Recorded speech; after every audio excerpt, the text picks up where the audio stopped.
The ওয়েস্টল্যান্ডের দ্বিতীয় section, a game of chess, এটা দিয়ে আমরা শুরু করি। এটা হচ্ছে what does the title indicate. A game of chess, এই টাইটেলটি দেওয়া কবি কি বুঝিয়েছেন বা কি ইন্ডিকেট করে। The title indicates the failure of relationship in the modern world. এই টাইটেলটি ইন্ডিকেট করে যে মডার্ন ওয়ার্ল্ডে রিলেশনশিপে যে ফেইলিওর অর্থাৎ ব্যর্থতা ছিল, এটা ইন্ডিকেট করে। The physical relationship is used as one kind of entertainment that exist in both higher and lower class. Physical relationship যেটা এক প্রকার বিনোদন হিসেবে তখন ব্যবহৃত হতো এবং যার অস্তিত্ব বা প্রচলন ছিল সকল শ্রেণীর মধ্যে, উঁচু শ্রেণী এবং নিচু শ্রেণীর মানুষের মধ্যে। The main theme of this section is sex and industry. এই সেকশনের প্রধান থিম হচ্ছে সেক্স এবং ইন্ট্রি, যেটাকে আমরা চক্রান্ত এবং ষড়যন্ত্র বলে থাকি। এরপরে সামারি দিয়ে দেখেন।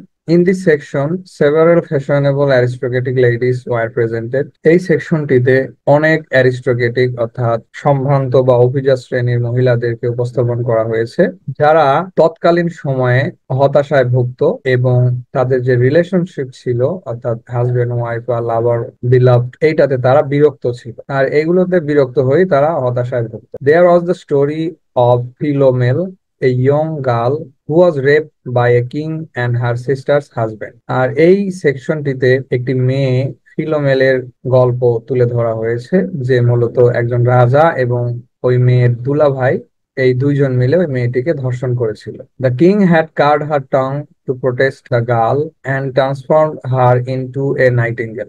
আর ওই মেয়ে যেন কোনরূপ প্রতিবাদ করতে না পারে, বা সে যখন প্রতিবাদ করতেছিল এর বিরুদ্ধাচরণ করতে গিয়ে রাজা তার জিহ্বা কেটে দেয়। আফটার দ্যাট, এর আগে হচ্ছে তার জিহ্বা কেটে তাকে একটি নাইটিঙ্গেল বানিয়ে দেয়। মানে নাইটিঙ্গেল হচ্ছে এক ধরনের একটি পাখি যেটা মিষ্টি সাউন্ড করে, তার কণ্ঠ প্রায় ওই নাইটিঙ্গেলের মতোই হয়ে যায়। এটাও আপনার রূপক অর্থে নাইটিঙ্গেল ব্যবহার করা হয়েছে। After that the nightingale produced the sound jug jug to narrate her tragedy. অর্থাৎ ওই মেয়ের যখন জিহ্বা কেটে দেওয়া হয়েছিল তারপরে থেকে সে তো কথা বলতে পারতো না, তা সত্ত্বেও সে তার যে ট্র্যাজেডি, তার জীবনের যে করুণ স্মৃতি বা কাহিনীগুলো মানুষকে বলতো, আর তখন এই জ্যাক জ্যাক এই সাউন্ডটা হতো, কারণ জিহ্বা কেটে গেলে তার মুখ দিয়ে আর কেমন ভাবে কথা বের হবে, অতএব এই সাউন্ড গুলো সে প্রকাশ করত। এরপরে the lawyer class women Lil was also the victim of sex industry. আরো একজন মহিলার কথা উল্লেখ করা হয়েছে, নিচু শ্রেণীর একজন মহিলা যার নাম ছিল লিল। সেও এই সেক্সের ষড়যন্ত্রে আক্রান্ত হয়েছিল বা চক্রান্তের ফাঁদে পড়েছিল। As her husband was in the army, she worked as a call girl.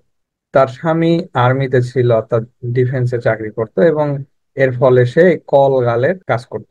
Due to several abortions and taking pills, সে প্রচুর পরিমাণে অ্যাবর্শন করিয়েছিল এবং পিলস গ্রহণ করত, আর এর কারণে হার হেলথ ব্রোকেন ডাউন, তার স্বাস্থ্য দিনে দিনে খারাপ হয়ে যাচ্ছিল।